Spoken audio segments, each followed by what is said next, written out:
The UK housing landscape is doing something we haven't really seen since the aftermath of the financial crisis, and the consequences are going to reshape who buys, who rents, and who holds onto property over the next few years. While parts of London and the southeast are flat or even sliding, large chunks of the north and Midlands are seeing homes snapped up within days, with aggressive offers and multiple bidders circling the same listings. Beneath those headlines sits a quieter, far more dangerous shift. A wall of fixed-rate mortgages is expiring, and hundreds of thousands of households are about to collide with the cost of borrowing they didn't plan for. If you own, rent, or are waiting patiently with a deposit, the choices made in the next 6 to 18 months could protect thousands of pounds, or for the unprepared, vaporize them. Across England and Wales, the market has effectively split in two. On one side, cities like Manchester, Liverpool, Leeds, Sheffield, Newcastle, and parts of Glasgow are buzzing. New listings move quickly. Sensibly priced homes go under offer in a week, and anything beautifully presented can disappear before the second Saturday of viewings. On the other side, in outer London boroughs and more expensive commuter belts, asking prices have been nudged down in grudging steps. Sellers who held out in spring are quietly reducing in autumn, and buyers aren't rushing to meet them halfway. You can see why. A tidy 3-bed terrace in a northern city might still transact around £180,000 to £220,000, while the equivalent space on the fringes of London is £450,000 to £550,000 before you've even paid for a rail season ticket. When mortgage rates are elevated, that gap isn't just psychological, it's a life quality chasm. This isn't lifestyle whimsy, it's arithmetic. Median earnings are higher in the capital, but not enough to offset double-sized loans, higher running costs, and longer commutes. A family in Greater Manchester with a £200,000 mortgage can often live more comfortably, build a cash buffer faster, and still afford childcare or occasional travel, compared with a household in the southeast servicing a £400,000 loan while juggling higher council tax and transport. As buyers internalise those numbers, behaviour changes. In London, stock on the portals has grown markedly, yet completions are down. Owners are testing the market, buyers are selective and disciplined. Stalemate favours the party with time on their side, and right now time is not on over-optimistic sellers' side. Meanwhile, a different clock is ticking. Between now and 2027, roughly 800,000 fixed-rate loans will reset. Many were taken at 1.5 to 2.5% when money was almost free.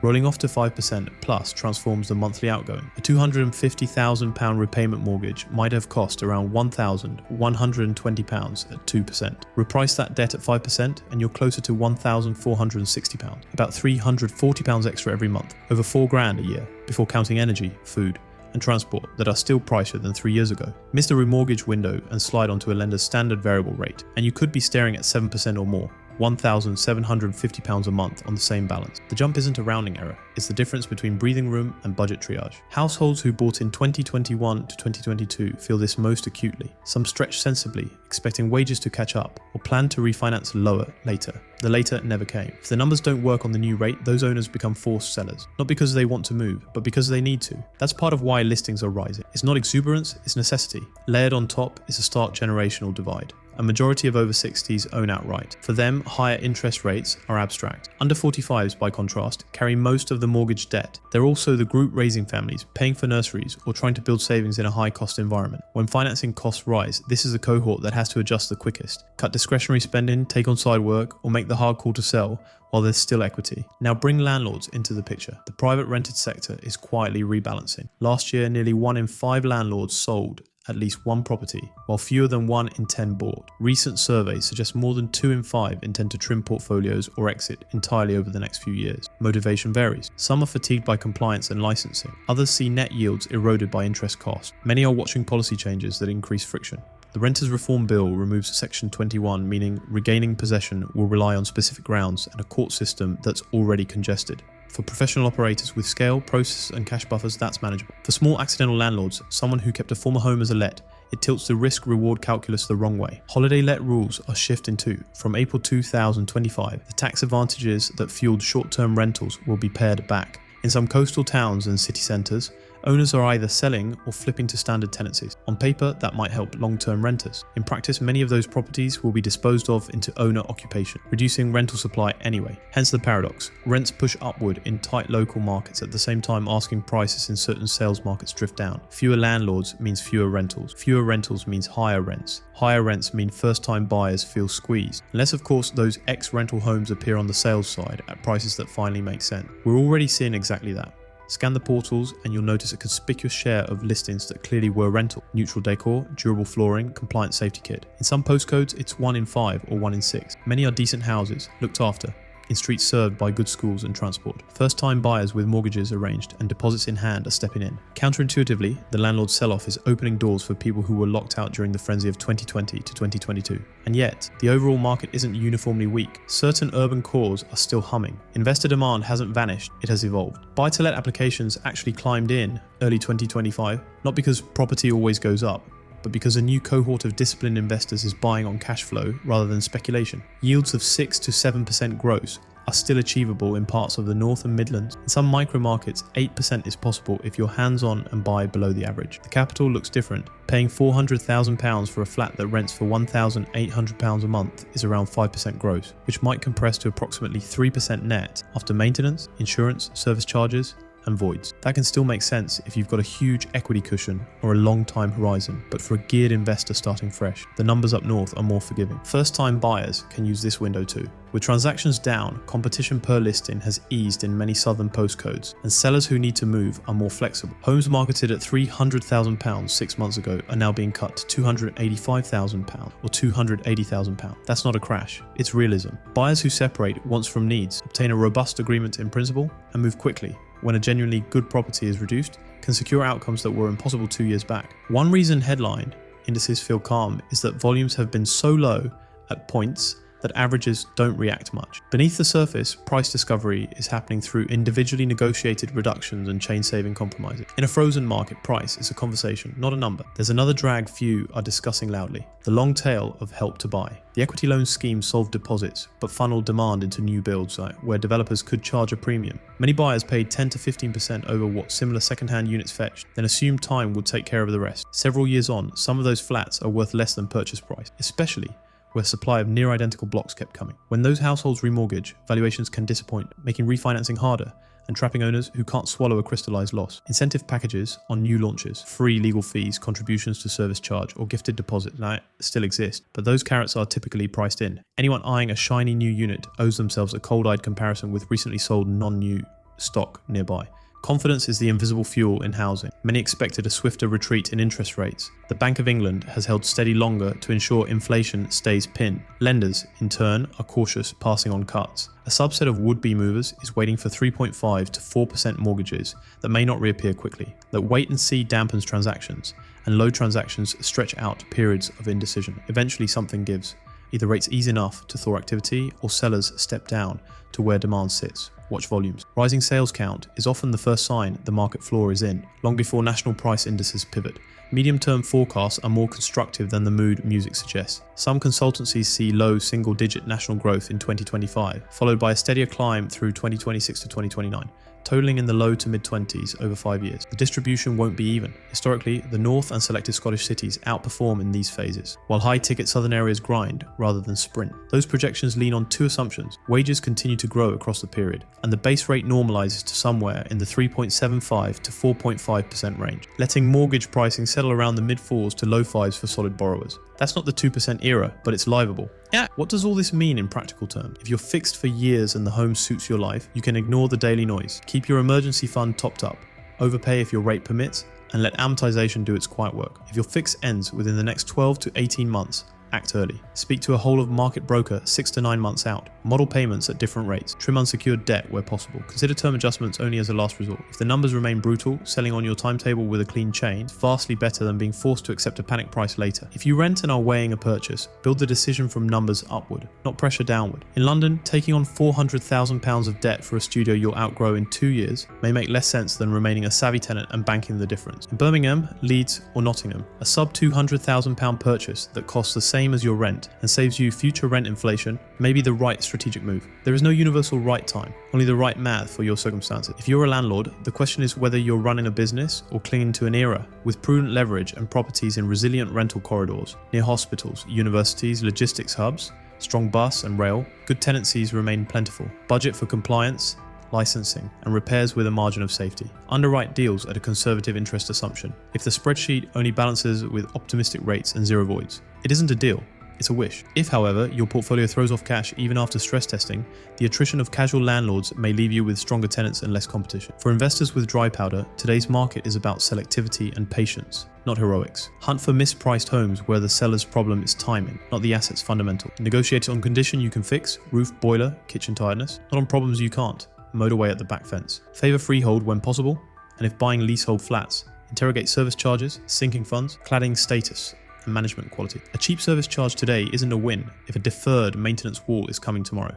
Policy continues to tug the market in different directions. Selective licensing is expanding in more councils, raising standards, good, while adding cost, pressure. Reforms to holiday lets will reshape certain local economies. Tenant security will improve as courts modernize, eventually. In the meantime, friction increases, and friction always tests weak balance sheets first. The broader structural story is the uncomfortable one, a concentration of equity among older cohorts who benefited from cheaper entry points, lower multiples, or multi-decade compounding, alongside younger cohorts who face high price-to-income ratios and dearer loans. That imbalance shows up in parental gifts, living inheritances, and multi-generational strategies to help first-time buyers. It isn't inherently unfair. Time does what time does, but it requires realism. Either prices stagnate long enough for wages to catch up, policy intervenes to expand supply meaningfully, or mobility patterns continue shifting northwards and outwards as households chase value. None of this screams crash, and none of it whispers boom. What we have is a reshaping phase where capital and people migrate toward affordability, where professionalization replaces hobbyism in the rental market, and where the winners are those who let data, not headlines,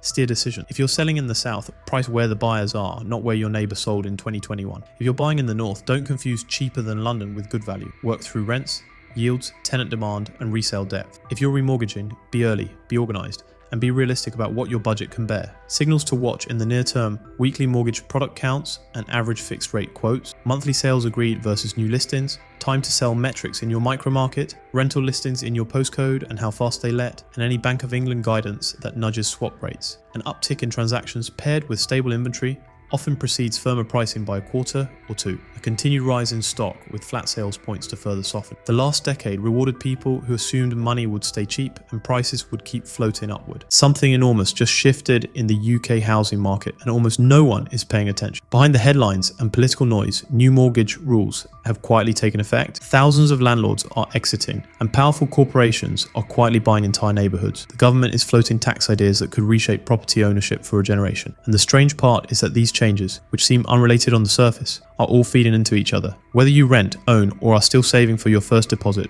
what's unfolding right now is going to shape your financial reality for years to come. It began with a document most people never read. In March, the Financial Conduct Authority issued guidance that at first glance looked like another bit of bureaucratic language. But what it actually did was loosen some of the toughest borrowing standards in modern British history. Since the 2008 crash, every buyer has been forced to pass strict stress tests before a bank would even consider a mortgage. These weren't just affordability checks. They tested how a borrower would cope if interest rates suddenly jumped by several points. The idea was simple: make sure people don't buy more than they can handle and prevent a repeat of the financial collapse. For years, that logic made sense. But when rates began falling again in 2025, lenders were still testing borrowers as if a crisis was right around the corner. That's when regulators stepped in. The FCA told lenders they were allowed to use more realistic assumptions about future rates, instead of those punishing reversion levels that had locked out entire groups of potential buyers. They reminded banks that the purpose of consumer protection isn't to exclude people who can actually afford to borrow. It's to make sure the loans they take are fair. The message was subtle,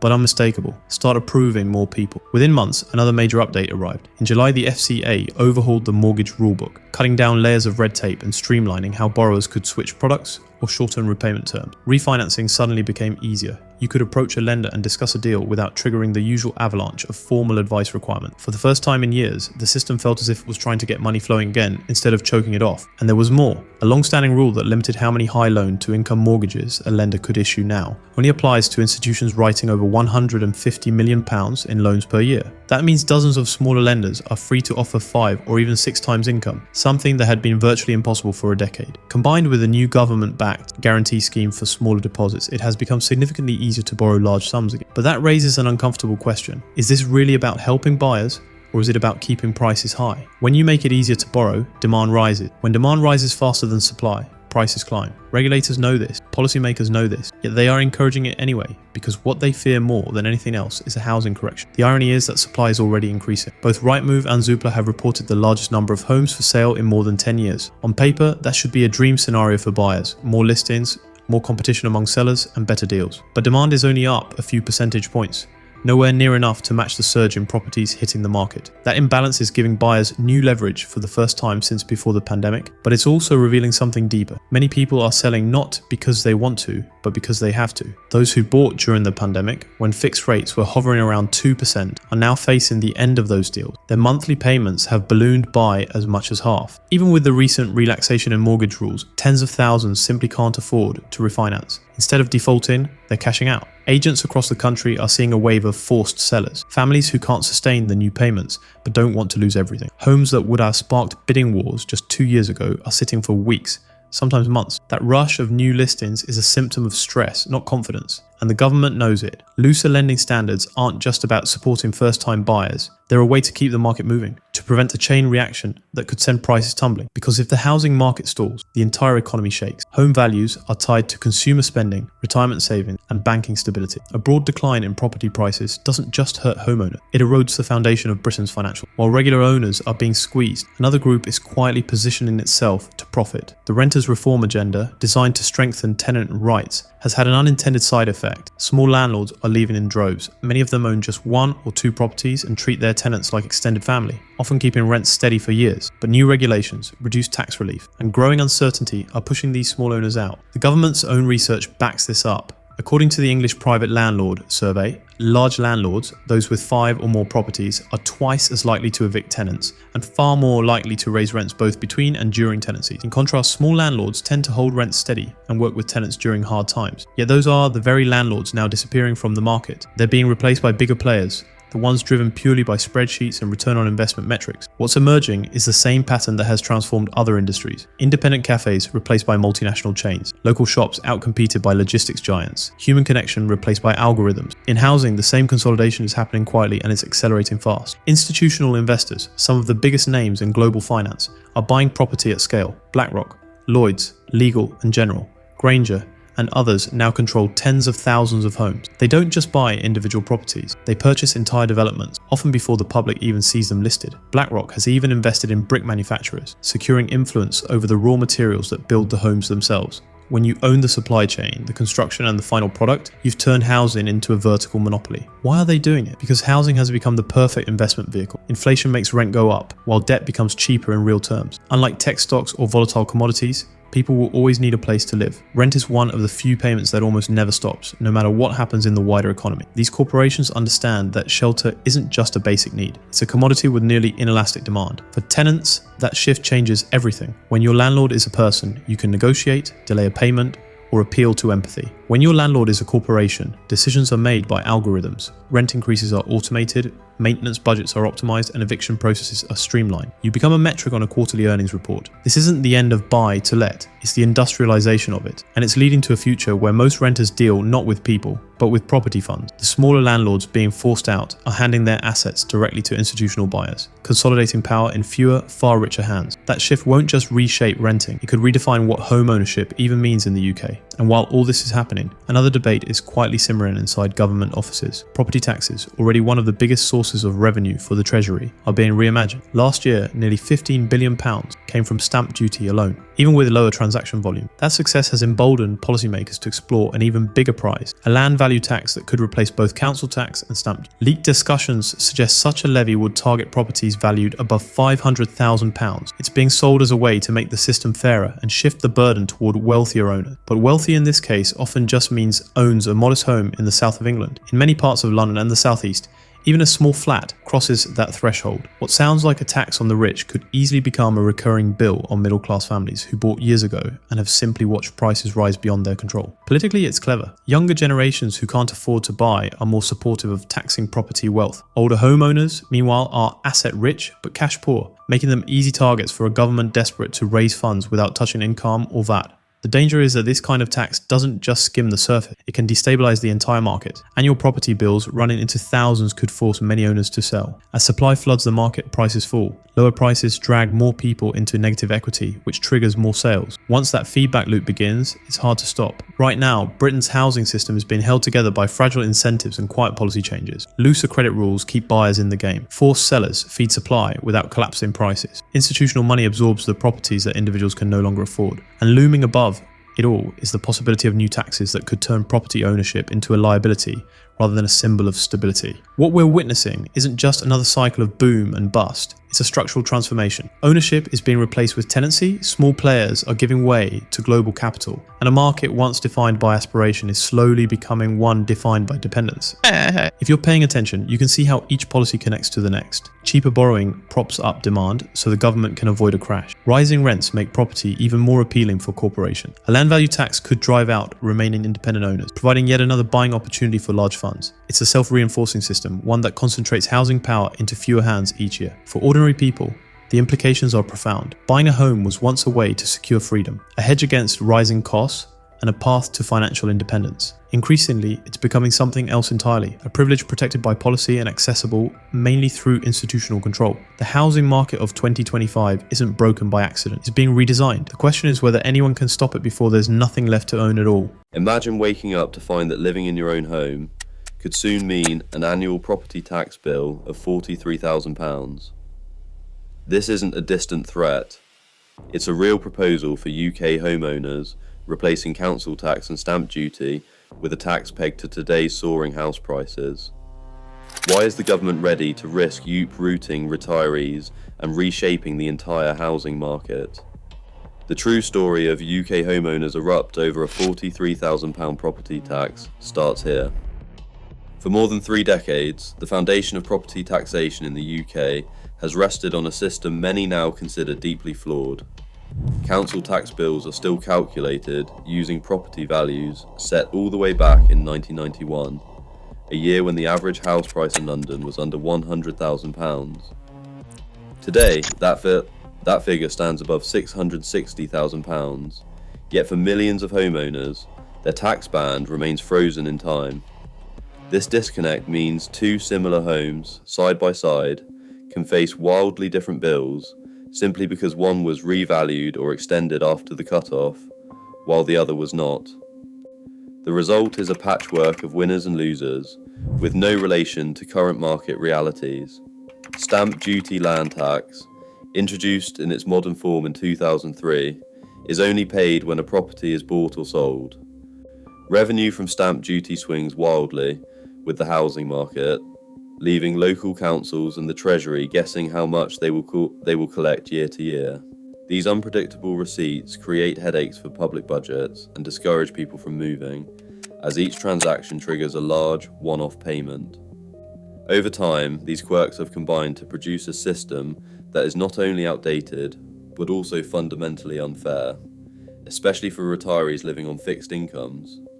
Calls for reform have grown louder, with think tanks and campaigners pointing to the need for a fairer, more stable approach that reflects the true value of homes in today's market.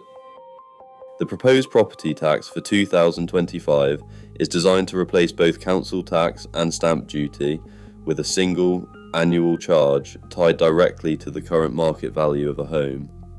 Under the Treasury's most recent modelling, the core rate would start at 0.5%, for properties valued between £500,000 and £1 million. For homes above £1 million, the rate rises to as much as 0.81% per year. Every homeowner would face a minimum bill of around £800, even at the lowest end of the scale. Unlike the old banded system, this tax is strictly proportional. If a property is valued at £600,000, the annual charge would be £3,000, at the 0.5% rate.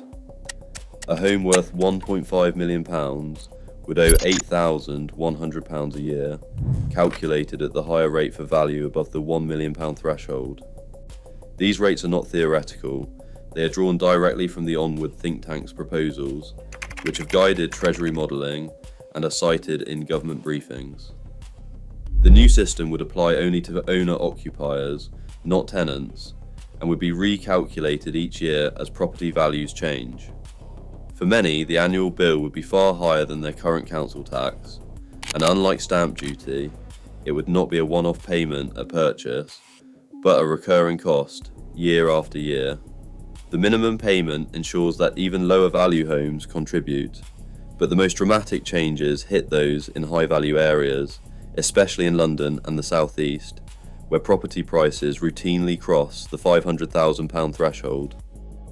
A retired homeowner in Richmond sits at the kitchen table, pension paperwork stacked beside a letter from the Treasury. The numbers are impossible to ignore. A home bought decades ago for less than £250,000, now valued at £6 million, and a projected property tax bill of £43,000 per year. The arithmetic is stark. Pension income under £25,000 can't even cover the tax, let alone living costs. This isn't a story of luxury or excess, but of ordinary people trapped by rising house prices and a system that suddenly demands more than they have. On September 9th, 2025, a confidential Treasury briefing paper detailing the 0.5% to 0.8% levy leaked to the press. Within hours, national headlines carried the £43,000 figure, igniting fear and anger across the country. Digital petitions sprang up overnight. Within days, over 450,000 signatures flooded parliament.uk and change.org as homeowners realised the threat was real and immediate. What began as private anxiety in living rooms turned into a public outcry. Pressure mounted inside Westminster as the property tax backlash spilled into the political arena. Keir Starmer, facing unrest in traditional Labour heartlands, circulated internal memos in October 2025 warning against full-throttle support for the new levy. His advisors highlighted the risk. Pensioners in North London and the home counties, many lifelong Labour voters, could be swept up by a tax designed for a different era. Starmer's public statements grew more cautious, calling for a commission to review the impact on fixed-income retirees and questioning whether regional fairness was truly being served. Fiscal modelling from the Onward think tank, now cited in Treasury discussions, projected a dramatic shift. London councils would transfer at least £1.1 billion more each year to the national government, subsidising services in regions where most homes fall below the £500,000 threshold. In the North and Midlands, the average property is still under £220,000, meaning entire cities would escape the new tax entirely. This deepened the sense of injustice among London's asset-rich, cash-poor homeowners, who saw themselves footing the bill for the rest of the country. Policymakers pointed to Ireland's 2013 property tax as a warning. There, clustering of home prices just below tax bands distorted the market for years. Imagine waking up one morning and finding out that overnight the rules have changed, not because you missed a payment or broke a law, but because the government decided that simply living in your own home now carries a price tag you never agreed to pay. An extra £43,000 a year every year just for existing in the house you already own. Not a mortgage payment, and not an improvement cost, a tax that never stops coming as long as you have a roof over your head. It sounds impossible.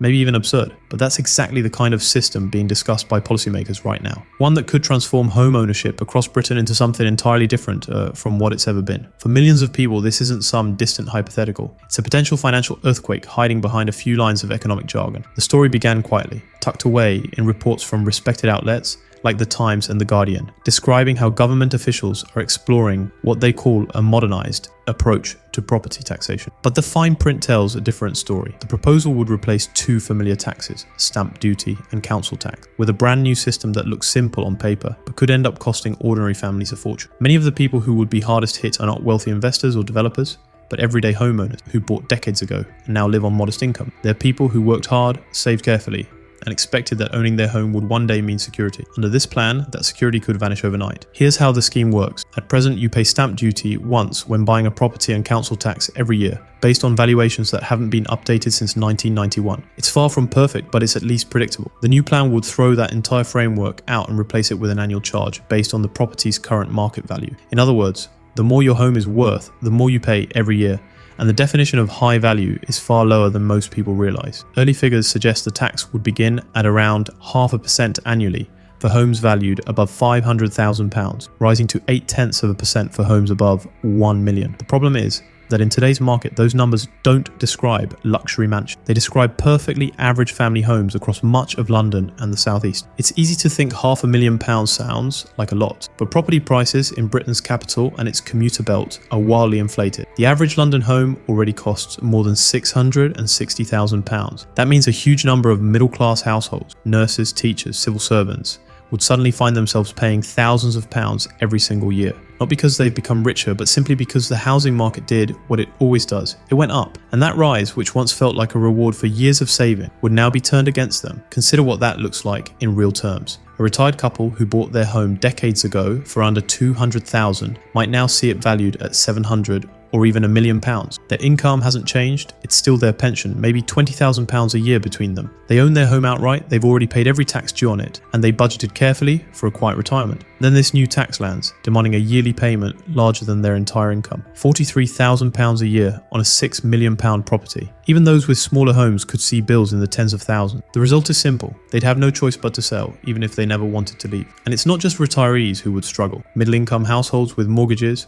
would be hit just as hard. Imagine finally saving up for a semi-detached in Greater London, stretching every pound to make the deposit. You're paying thousands a month on the mortgage, and now suddenly you owe thousands more every single year purely because of this new valuation-based levy. Home ownership, long seen as the foundation of financial stability, would become a never-ending burden. It gets worse. Insiders have suggested that the government might also pair this new annual tax with an additional charge when selling your home. So even if you're forced to sell because you can't afford the ongoing payments, you'd still face another heavy bill the moment you complete the sale. You'd be taxed for owning the home and taxed again for trying to escape the very system that pushed you out of it. That's not reform, that's punishment for playing by the rules. Supporters of the plan claim it's about fairness, that people living in valuable homes should contribute more to local services. But that argument ignores the reality that not all homeowners in expensive areas are wealthy. Many are asset-rich but income-poor people whose houses have appreciated beyond reason while their earnings stayed flat or vanished in retirement. They can't spend the value of their home without selling it, and they can't sell without triggering even more tax. It's a trap with no exit. Meanwhile, the ripple effects would distort the housing market itself. Think about properties priced just under the £500,000 mark. No one would want to push past that line because the moment a house sells for £1 more,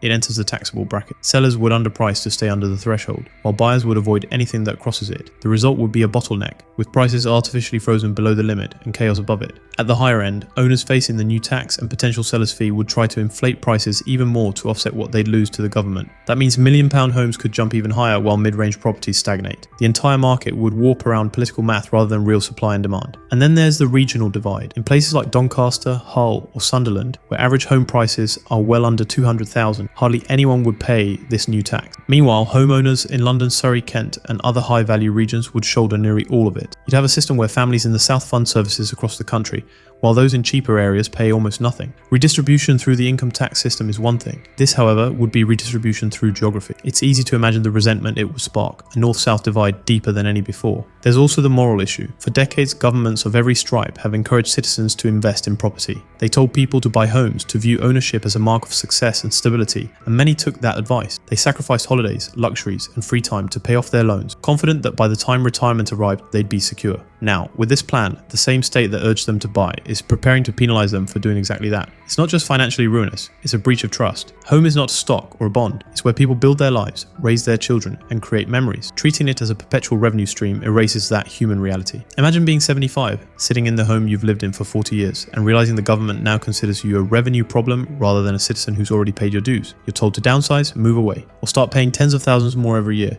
even though you did nothing wrong. That's not progress. That's cruelty disguised as policy. If introduced, this tax would also have political consequences that reach far beyond the property market. The proposal, believed to have the backing of senior figures in government, could alienate huge sections of the voting public overnight. Homeowners in their 50s, 60s and 70s, people who vote in large numbers, would be furious. Younger families who've only just managed to buy would feel betrayed. Even lifelong supporters of the ruling party could turn away if they see their home turned into a liability by their own leaders. It's the kind of decision that could define an election, maybe even end a government's tenure altogether. And make no mistake, once a tax like this exists, it rarely goes away. History shows that when governments find a new source of revenue, they cling to it. Rates creep up over time, exceptions vanish, and what begins as a fair contribution turns into a permanent drain. If this property value tax becomes law, it could stay in place for generations, tightening every few years until owning a home feels more like renting from the state. Defenders argue it will create balance by reducing inequality, but the truth is, it would likely make them worse. Wealthy property investors and corporations can shift assets, restructure ownership, and absorb losses. Ordinary homeowners can't. The ones who get crushed are always the people with the least flexibility, retirees, families, single-income households. The same demographic that followed every rule set before them will be the one punished hardest. And beyond all of this lies a quieter tragedy, the slow dismantling of the British dream of home ownership. For decades, people believed that if they worked hard enough, they could buy a place of their own and live out their days in peace. That dream is what kept countless workers going through recessions, austerity, and endless rent hikes. Turning that dream into a yearly bill strips it of its meaning. It says, you never really own anything, you're just borrowing it at the government's discretion. The consequences would ripple across society, housing markets would seize up, generational wealth transfers would collapse, local economies would suffer as retirees sell and move away. And yet, in meetings and consultations, the proposal continues to circulate, discussed not as an extreme idea, but as a realistic modernization. If this becomes reality, it won't happen with fanfare. It will slip quietly into a budget statement, wrapped in bureaucratic language about efficiency and reform, but its effects will be anything but quiet. People will open letters one spring morning and discover that everything they've worked for has been reclassified as taxable property wealth. For many, that letter will feel like an eviction notice written in fine print. What can be done? Awareness is the first step. Policies like this thrive on obscurity. They move forward because people don't notice until it's too late. The more homeowners who understand what's being proposed, the harder it becomes to push through unchallenged. Writing to representatives, organising locally, and making noise in public forums are not meaningless gestures. They're often the only things that stop bad ideas from becoming law. Because make no mistake, this proposal isn't a tweak, it's a fundamental shift in how Britain views ownership, fairness and responsibility. It punishes those who planned ahead, destabilises the market, and deepens regional inequality. It's not reform, it's regression, with a modern name. If it goes forward, the consequences will reach far beyond the property market. They'll reach into the core of British life, into the meaning of home itself. Parliament has just voted on one of the most sweeping housing reforms in decades, and the fallout from that vote will reshape how millions of people in the UK rent and manage property. Whether you own one flat, rent with roommates, or are trying to find a student housing for next term, what just happened in Westminster matters more than most people realise. The Renters' Rights Bill was supposed to be a step toward fairness, protection and balance between landlords and tenants. But after last night's vote, many fear the law will do the opposite, tightening supply, pushing rents even higher, and driving good landlords out of the market entirely. The legislation sped through Parliament faster than almost any housing bill in recent memory. Committees flagged problems, economists warned of side effects, landlords and tenant groups alike called for more consultation. Yet the government kept its foot on the gas. By the time the final debate arrived, this was Parliament's last opportunity to make adjustments that could stop the policy from backfiring. They had the evidence, the data, and the testament. They knew what happened when similar rules were tested elsewhere, and they still voted down almost every amendment that could have made the system workable. One of the clearest examples of how out of touch the decision-making has become is the pet deposit rule. MPs were asked to approve a small change that would have let landlords request up to 3 extra weeks' rent as a deposit when tenants move in with pets. It wasn't a requirement, just an option, an incentive that could make it easier for animal owners to find homes while protecting landlords from damage risk. But Parliament struck it down completely. Under the new framework, landlords will no longer be able to advertise no pets, yet they're also forbidden from taking a higher deposit to cover the potential costs. On paper, it looks progressive. In practice, it creates a minefield. Landlords will quietly avoid applications from pet owners. Tenants will waste time applying for properties they'll never get. And the end result is a market that pretends to be inclusive, while actually becoming less so. This same pattern plays out across other parts of the bill. Take student housing. Large houses shared by multiple tenants, HMOS, can still operate on the academic calendar, allowing landlords to reclaim properties each summer to prepare for a new intake. But thousands of student rentals aren't HMOS at all. They're 1 or 2 bed flats rented to pairs or small groups of students. And under this bill, those landlords lose the ability to align their tenancies with the school year. An amendment was proposed to fix that, giving them the right to regain possession at the end of each academic cycle. It was rejected too. Now, many smaller landlords will simply stop renting to students. They'll switch to long-term tenants who don't leave every 9 months. The knock-on effects are obvious. Fewer affordable student homes, longer commutes, universities forced to scramble for emergency accommodation. When that shortage hits headlines next summer, MPs will act surprised, even though the warnings were spelled out in black and white. Then there's the 12-month reletting restriction, a clause that borders on absurd. Under the new rule, if a landlord asks a tenant to move out because they plan to sell and the sale later falls through, they can't rent that property again for an entire year. Proposed fix was to reduce that ban to 6 months. Still harsh, but at least survivable. Parliament refused. Imagine owning a flat that's now sitting empty. You're paying the mortgage. The council might charge double tax on empty property. You've lost rent for months and aren't legally allowed to relet the place, even though people nearby are desperate for somewhere to live. That's not consumer protection. it's economic vandalism. The government insists this will stop landlords from pretending to sell just to raise rent, but losing 6 months of income already makes that scam pointless. Instead, the rule punishes legitimate property owners who get caught in slow sales market. The penalty system adds another layer of confusion. Under the bill, local authorities can fine landlords up to £40,000 for breaches, but they don't need criminal level evidence to do it.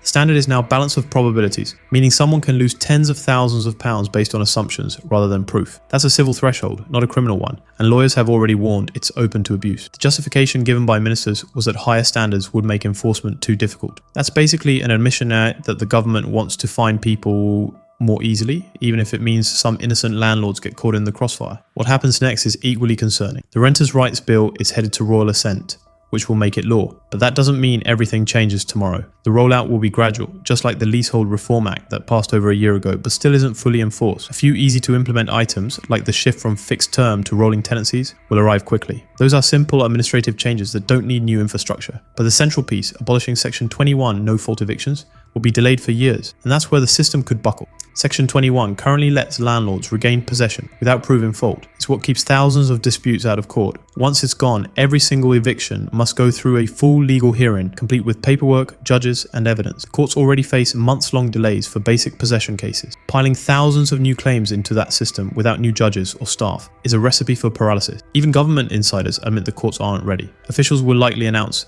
temporary postponements or phased implementation, citing the need to hire more tribunal staff. Meanwhile, landlords won't know which rules apply. They'll hold back investments or decide to sell altogether rather than risk being trapped in legal limbo. That exodus is already underway. Surveys show record numbers of private landlords selling their properties. High interest rates, loss of mortgage relief, new licensing requirements, and now the Renters' Rights Bill have made small-scale property ownership more trouble than it's worth. And when landlords exit, supply drops. When supply drops and demand stays high, rents rise. It's not ideology, it's arithmetic. Yet Parliament behaved as though basic economics had been suspended. Tenants, ironically, will be hit hardest. The average renter isn't lying awake at night fearing a Section 21 notice. They're worrying about finding any flat at all. The biggest crisis in the rental market right now is scarcity. In many parts of the country, there are 10 applicants for every decent property. The Renters' Rights Bill does nothing to fix that imbalance. If anything, it makes it worse by pushing more property owners out of the sector and discouraging new ones from entering. And then in a few months, headlines will start showing the consequences. Student housing shortages, renters with pets facing blanket rejections, empty properties sitting unused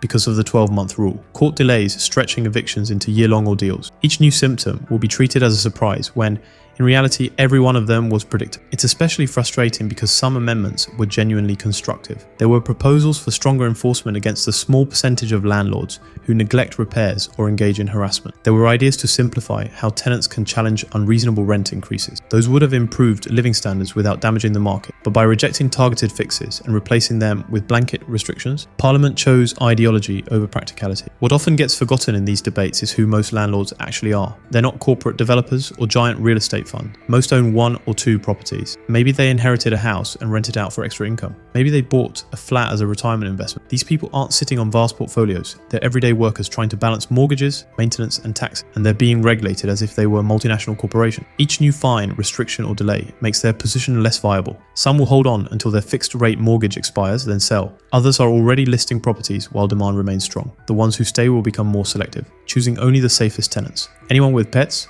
on benefits, or with a non-traditional income will find it even harder to rent. The government's vision seems to be a market where tenants feel secure. But security doesn't come from laws alone, it comes from abundance. When there are enough homes, tenants can choose where to live. When supply tightens, power shifts back to landlords, no matter what the law says. That's the paradox here. A bill designed to empower tenants may end up leaving them with fewer choices and higher costs. This is how slow crises start. First, supply dips slightly, then rents creep up. Then people start sharing smaller spaces or moving farther from city centres. Over time, housing insecurity becomes normal. The Renters' Rights Bill risks accelerating that process by discouraging the very investment that could alleviate it. Instead of making renting simpler, it creates layers of uncertainty, rules that sound fair in theory, but collide with financial and logistical reality in practice. Years from now, when analysts look back at the trajectory of the UK rental market, they'll see this vote as a turning point. The warnings were documented. The economic forecasts were clear. Everyone knew that discouraging landlords during a supply shortage would tighten the squeeze. And still, politics won out over pragmatism. If you own a property, you're probably already running the numbers, asking whether it's worth staying in. If you're a tenant, you're likely bracing for steeper competition and rising rents.